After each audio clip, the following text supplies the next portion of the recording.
Welcome to Wealthy Mind, where we talk about all things finances, the good, the bad, the ugly, and the surprising.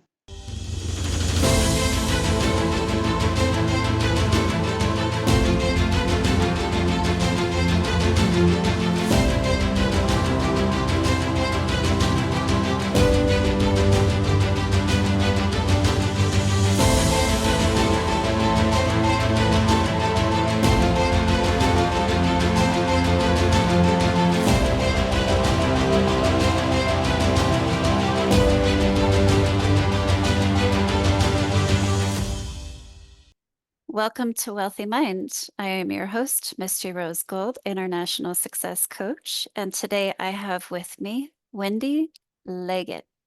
Did I say that right? You absolutely did. Thank you. Okay, goody. I've been looking forward to our interview. I know that we had such a great conversation a week or two ago. That was awesome. Yes, I thoroughly enjoyed it. I was sorry to miss you when I was in Colorado, but I'll make sure I get on your dance card next time. So. Yes. Oh, I like that. My dance card is sassy. Very good. So Wendy, please tell our listeners, what do you do? I'm a retirement life coach. So I focus on the non-financial imperatives of transitioning into and through the retirement experience. Very nice. Your work is much needed. Yeah.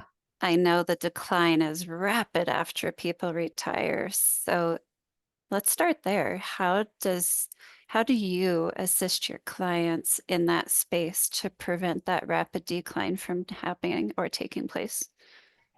That's such a great question. And it really starts with awareness. So many people, Misty, go into retirement with this idea that if I have my financial portfolio set, then I'm set.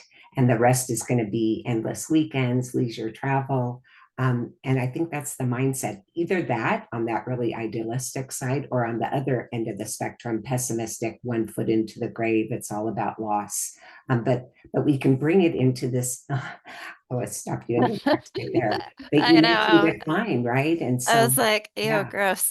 yeah, yeah. And yet that's the mindset that oftentimes people come in with. And so it really starts out with this level of awareness, this realistic optimism and this resilient optimism that I like to speak to, so that we're coming in with eyes wide open and still open to all the possibilities. And so, because if we don't, what can oftentimes happen, we've got that to-do list, that bucket list, all this laundry list of things we're going to do when, and we go through it. And then oftentimes that honeymoon phase is 6 months, maybe 2 years. And for some people, they're in the honeymoon phase forever.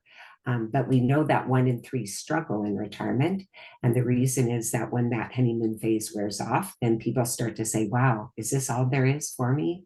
I worked so hard for this. I anticipated this. And now what's my purpose? What makes me get up in the morning? What am I contributing to myself and to those I love and to my community and to the world? So those are really big questions. But as human beings, we want to be relevant. We want to be that we're giving. We want to feel that we matter. And Yeah. so the work that I do first and foremost starts with that awareness. And then from that awareness, then we move into intention. We move into really visualizing, what does that retirement look like for me? What's important to me? What have I not been able to do in my life or have balance for in my life that now I do, because we've got this time abundance. And so really being intentional and gaining clarity about, what do I want? What do I bring with me into retirement? What do I leave behind? And then get into action, because we know hope without action remains hope. So we want to get moving, but step by step. So many people will go into retirement and jump into something.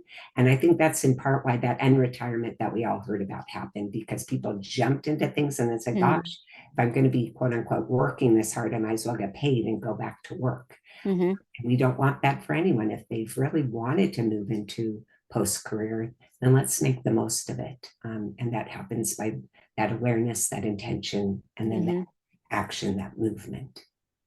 Yeah, and this brings up so many different topics that are just running through my head, but there's one that stands out is our belief system around retirement. There's this limiting or false belief in some circumstances that, oh, I'm going to be much happier when I'm retired because Yeah. most people are working to the point where they don't have to do anything. But when we get to that point as human beings where we stop doing, we turn into mush and waste away. Like, Yes. so there's that limiting belief and misconception around retirement. Like, how do you help people shift their mindset around that? Well, it is that matter of looking at the possibilities rather than the pitfalls, looking at the opportunities, not just the obstacles. And it really does come from that perspective that this can be a time of growth. It can be a time of experimentation and relaxation. It can be a time of more balance. But if we're not mindful about it and intentional, then we can fall into what I call a retirement by default rather than design. We Yeah. can fall into what society tells us it should look like. So we get going on all those cruises and we fill up our schedule with all kinds of activities or Mhm. making commitments, but yet not feeling fulfilled. And we know that now the life expectancy has expanded. So we want to have that health span as well along with it, Mhm. because we've got 20 or 30 years hopefully ahead of us, maybe even more. So that's a third of our lives. If we haven't thought about it, like think about how much time people spend on a 2 week vacation that they're going to take. Mhm. And yet now this is a 20-year, not vacation, but next chapter could be vacation. But very little time beside the financials is really Mhm. focused on or put to the task. So it's Yeah. important. And that's where I'm able to help. I don't want it to seem like this is so involved or intricate. There's just a roadmap. We go through it. We see what resonates. We see what limiting beliefs, as you said, are in place. Mhm. What is the perspective? What is it that would feel meaningful and connected? What do we need to recognize that we're bringing from our career into retirement that doesn't fit, and let that go? What Mhm. is it that we see the difference between role as a career person and role as a retiree versus our identity, who we are, who we've always been, and Mhm. what we need to do to bring that more to the surface, and then move into those decisions that we make with that intention and awareness and accountability for those choices and decisions. Yes, you said a word that I wrote down because it's so important to have accountability. Yeah. The person's job kept them accountable. Their business kept them accountable. And now that they're retired, they've got no one to keep them accountable. Yeah. And if they do, then it's usually those shoulds, that I should be doing that to some Right. external force, but it's not an internal one. And Mhm. so, yes, we want to really be designing our retirement and being what I call that CEO of you, leading yourself in this next chapter. Because as you said, the accountability is baked into our work. Purpose is baked into our work, Mhm. Mhm. achieving and what goals we're setting out and what plans we have, and we have all of those KPIs in place or Mhm. whatever else it is. And so now we're potentially just drifting if we don't put some of that structure in place. And I think people see a disconnect between structure and the freedom that retirement offers. But we're not talking about a routine where it's same old, same old. We're talking Right. about just the guardrails or just that framework that helps us be able to pivot and see possibilities. But without it, we can just again feel, as one of my clients said, lost in the desert. Right. Yeah. And when we feel lost, we shut down. And what do most people do when they shut down in retirement? Well, you and I spoke about they can sit on the couch and watch TV. That's one of Uh-huh. the things they can. And I had shared with you that the research tells us that on average, an average retiree watches 47 hours of TV a week. Eek. So they basically replaced a full-time job and with a full-time job of watching TV. So we all know from so many factors why that's so detrimental, from a cognitive, a physical, a social connection. Mhm. Um, but if people shut down too, they stop growing. They stop really being able to continue to step into, everything that they could be. And they've got 20 or 30 years, we hope, ahead of them. So that's a lot of living that's lost if we don't have a plan and we don't have a vision and that we don't take a step by step into it. Yes. I mean, I see the need for what you're doing 1,000% because I've watched family members deteriorate and waste away and all the things, and they don't have direction, they don't have purpose, they don't have the accountability. They're just like, how fast can I die type of situation, you know? So Yeah. it's having lived it, I lost all of my family from the age of 28 to 40. Um, Oh, yeah, yeah. I get to see it from a different perspective. And I mean, it's a big part of what inspires me to not retire because I love what I do so much.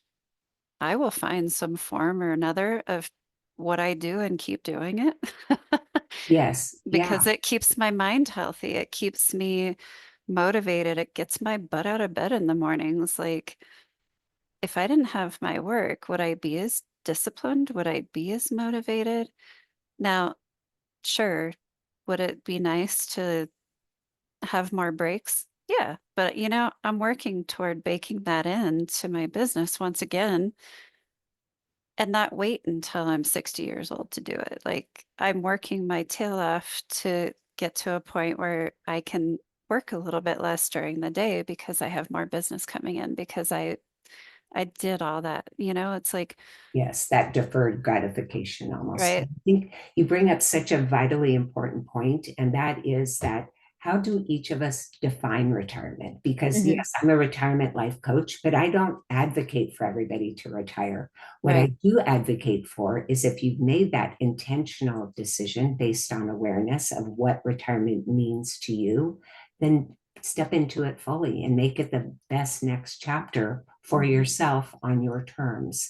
That's the piece, is not abdicating that opportunity. But I don't have any plans to retire either. And that doesn't mean I can't still support clients who want to. But Hmm. I do ask them, we start off with, how do you define retirement? What is Right. it about this? Because I've had people come to me and we've started working together, and it's become clear that they really aren't making a choice. They're abdicating it. They're saying, because I'm 60 or 62, or all my family members have retired and they're pressuring me, so I Hmm. should retire. Like we talked about, that external word. Hmm. And yet they have balance in their lives. They feel gratified. They're staying connected with people. They're doing those things, and they're feeling financially rewarded and Hmm. excited about the work they're doing. So then why are they retiring? Or those that retire way early, there's that acronym FIRE, financially independent, retire early. That's kind of being bandied about. Maybe you've heard it, for people in their 20s and 30s, that they want to retire early. Well, what does that mean? Yeah. Does it mean that they're leaving that particular corporate job they're in or career position to then pursue owning a business, investing? Is it to do volunteer work? How do they define it? And is the word retire really fit that? Maybe it Hmm. does, maybe it doesn't. But the word retire is really outdated for us in our society. I feel like someone will find a better word that we all share as a vocabulary, but right now we're kind of stuck with it. And so then it's just important that, how do you define it? What's your definition of it? I love that. It's just like success, as a success coach. What is your definition of success? And now, is that something that you really want? It's the same thing for retirement. It's like It is. I would go crazy if I sat around and watched TV for 48 hours a week. I would put a gun to my head and pull the trigger. Well, like, really, what's the point? You What's know? the point? I'm not living. Yeah. Like I Yeah, I you're living someone else's life. I live my life to the fullest every single day. And Why am I going to give that up? you don't have to.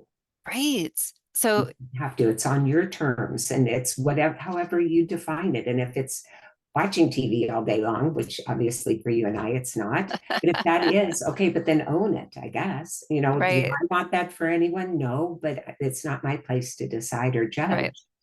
But let's go into it with that intention then, and Hmm. recognition of, okay, what's the upside and what's the downside and Hmm. everything in between. Yep. And if that's your choice, that's your choice. Awesome. Celebrate it. Yeah. Right.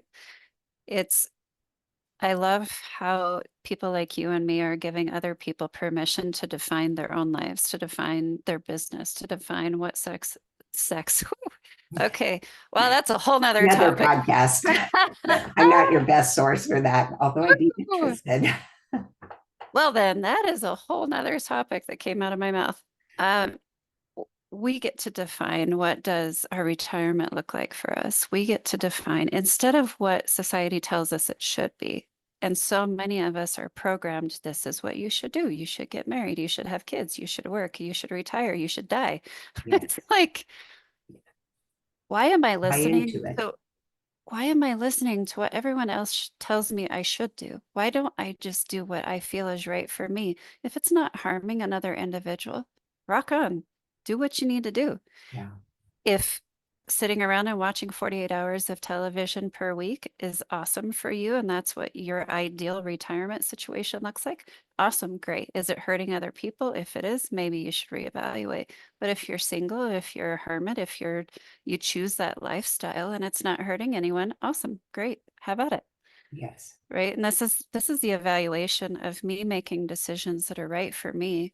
Yes. Is it helpful for me? Is it helpful for people I come in contact with, or is it going to harm them? That's where I gauge it. Like Yeah. it helps me to break through those societal demands or the norms or the boxes that people try to put us in as human beings. It's like, no, man, I'm going to live the fullest life I possibly can. And I fully support that for anybody going into retirement and everyone who goes into retirement. It's like, Yes. if you see yourself slipping away, you can do something about it. You can reach out to somebody like Wendy.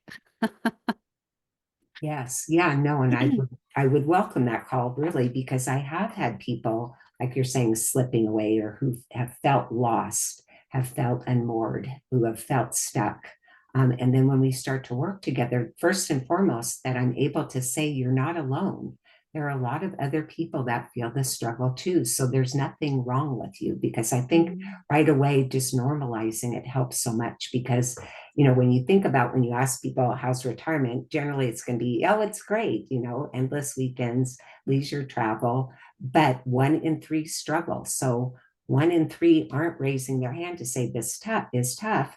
And no wonder, because if somebody said, oh, I'm really struggling, the answer would probably be, how can you be? You're not working, you're retired. There's all of that. And Mm, I wouldn't say that, but that's kind of the thought process out there. So we've got to right. break through that mindset, that perspective that retirement is all rosy, and really get real about it and Yeah. raise the things that are someone is struggling with or questioning, and be able to then see, well, then what does work for you? What is your vision? What does Mhm. matter? So I'm going to ask this question of my audience because I know that everybody listening is going to consider retirement at some point. Everybody, yeah, that's what they say. Now, does everybody retire? No, but everybody, it's in our vocabulary. So Yes, and we consider it, right?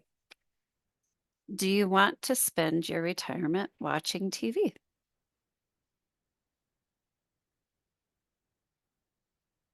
And this is a question that I want you to just think about and let it sink in. And if the answer is yes, rock on. If the answer is no, then let's be proactive and plan for it. And of course, reach out to somebody like Wendy, reach out to Wendy specifically, because this is her specialization. She specializes in guiding people through retirement and making sure that it's enjoyable and healthy and sustainable. really powerful words you just used there. All of it. Healthy, enjoyable, sustainable. Yeah. Mhm. Really, really important. And I think we just leave it to chance sometimes, or we start to have just a little bit of erosion about our life. And then we just get into that pattern, and then we accept things without really making those choices and being accountable, like we talked about. So let's, yeah, take charge of it. This is going to be your next chapter. You've earned it, you've worked hard for it, you've anticipated it. Don't leave it up to chance that it's going to be what you envisioned.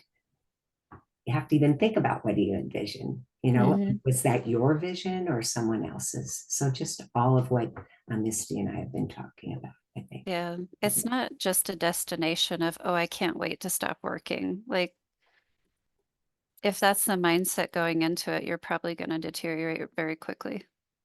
Yeah, I think about motivation, that idea that are we working towards something or are we working to avoid something? And Hmm. so that, yeah, that we're retiring and we're hoping to avoid some of these things.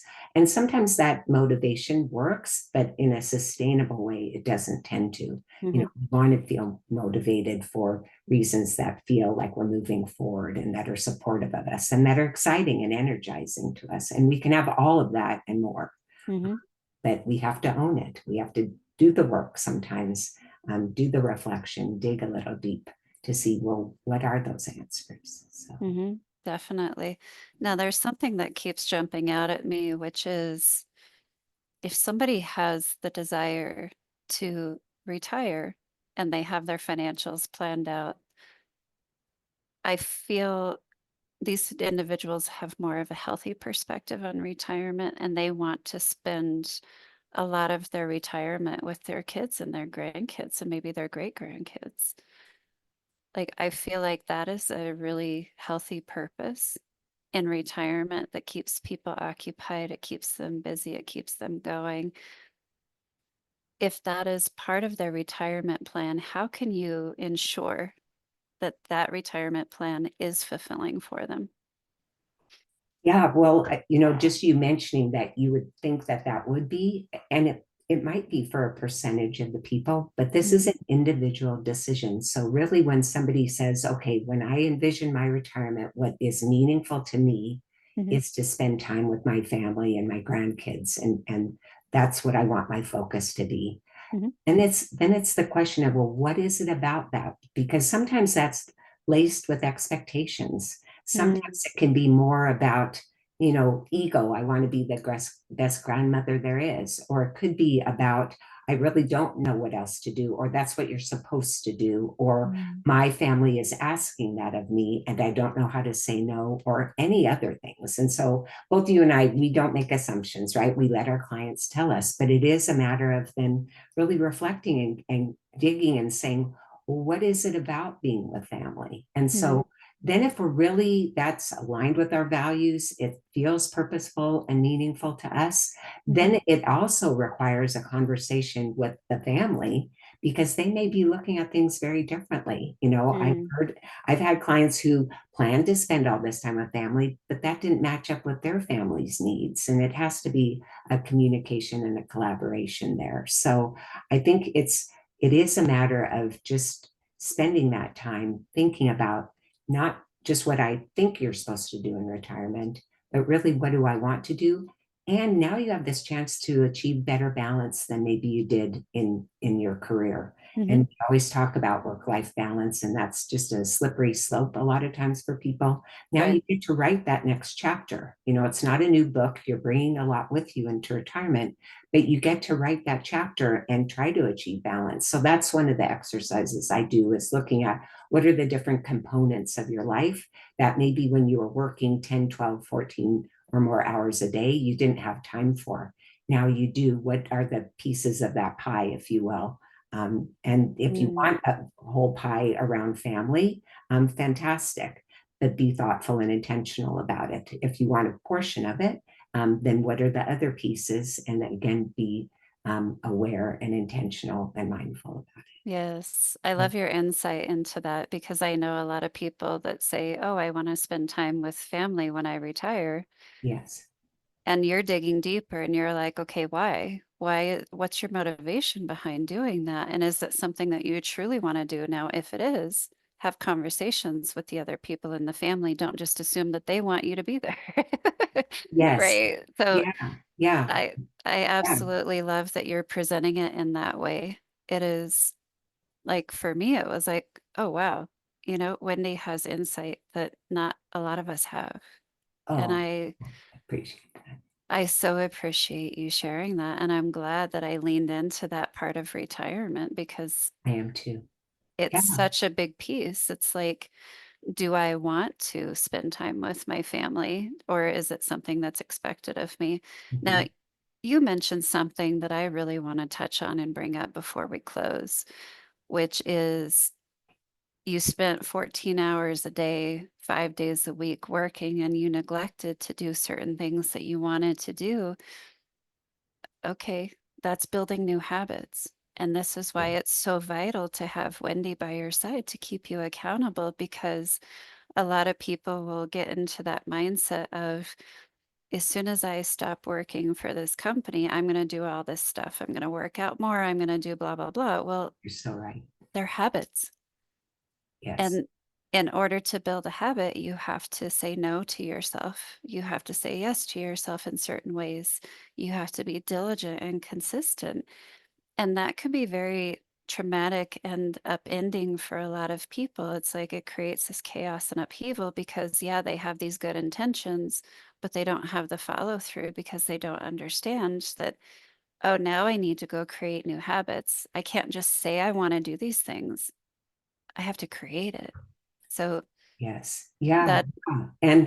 And to your point that it's like one day you're in, one day you're out. One day you don't have those habits, like you're saying, the next, when I go into retirement, now I'm going to get healthy. Now I'm going to go to the gym. And we hear that from people. But if we don't have those stepping stones and we don't have that support system and that mindset, and so it is that idea of taking that first step and taking it. I think there's that saying that take the smallest step to get to your big goal. And so just taking it that moment by moment, giving ourselves that space and grace, recognizing that we're not going to just slash cut. I mean, some may, but generally to build a habit, we need to have it be sustainable. We need to be giving it that time and working toward it. So I do think when people are able to think about retirement ahead of time, and the sweet spot I'm always asked is kind of 1 to 3 years before retirement, but I work with clients that are 5, 6, 10 years out because they're love very it. handful and that feels good to them. And I Love it. work with people who have already retired. In any event before retirement, I talk about a runway to retirement. And let's start just little piece by piece working toward that so it isn't such a big leap. And so maybe like I'll have some that say, gosh, I've been so busy, I've lost connection with a lot of my friends. And I know when I retire, then I won't, who will I have? And it's like, well, what about that isn't true? What about it if they were to reach out to you, wouldn't you welcome that call? So what phone call could you make today and start to take little steps to bring back those relationships? Or with the gym, just step by step. I think James Clear talks about if you want to get out there and be more active, the first step is just to get on the treadmill. You don't have to commit to anything more than that. Just make that first step because we know then that momentum is going to carry us. And we know that if it's top of mind, we're going to start to shift that mindset. So I kind of I went love that. field, but you brought up such an important point. You really did, that those habits, those patterns. And when we leave work, we need to have an ending to some patterns or habits that didn't serve us and be very mindful about what's needed to move us in a direction that is going to be, like you said, sustainable and supportive. I love it. I love how you're easing people into retirement by starting baby steps of creating the new habits. Yes. So it's not such an abrupt experience because that can be No, traumatic. absolutely. Like it's like you need to find your purpose. It's like, oh my goodness, who could, that'll stop you in your tracks right there. Well, purpose isn't like a static thing. It's feeling purposeful. And we can feel purposeful by having our grandkids in our lives. We can feel purposeful about going back to school. We can feel purposeful about watching that TV show if that's what we choose. But it's a matter of really being all into something and having it align with our values. And so purpose can be with a capital P, it can be with a small p. It's ever changing. Yeah. It's active, it's a verb, it's not a fine purpose. And so I think that can be very overwhelming. Like you said, there's a lot of things baked into the concept of retirement, a lot of expectations, a lot of myths, a lot of misconceptions that it's important that we clear out those cobwebs so we can move into it in a wholehearted way. Definitely. So let's go ahead and get wrapped up. I am so grateful for this conversation with you, and I know that it is extremely helpful for our listeners because we're all facing the retirement word or not. We may choose not to, but that's not the typical aim for most people. So I love that you'll work with people 10 years in advance. So if somebody wants to retire at 50, they start at 40, talking with you about, Yeah. okay, give me the ins and outs of what to expect. And this is the key. You're not emotionally tied to their retirement, but they are. And you know the overall picture and what that looks like and how to break down those steps. Yes. And Yeah. I love that you are there to do that for people because we need to retire better. We just do. Yeah.